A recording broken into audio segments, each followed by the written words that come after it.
is almost spent. Without him, my eventual demise is inevitable.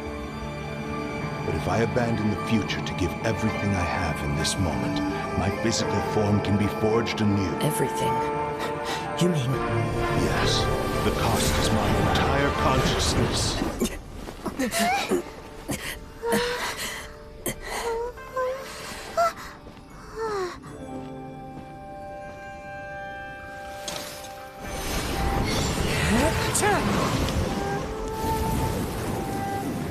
You were right. There's nothing that I can accomplish now. But there's still a chance for Isshin art. Once remade, I will be a valuable resource for your studies.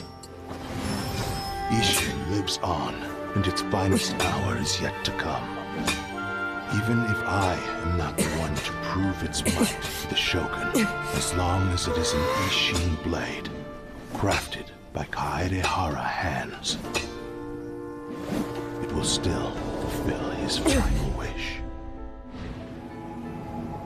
Thank you, son of the Kaedehara clan. Over the years, my real name has been forgotten by all. I'm ashamed to utter it, yet it remains strong in my mind.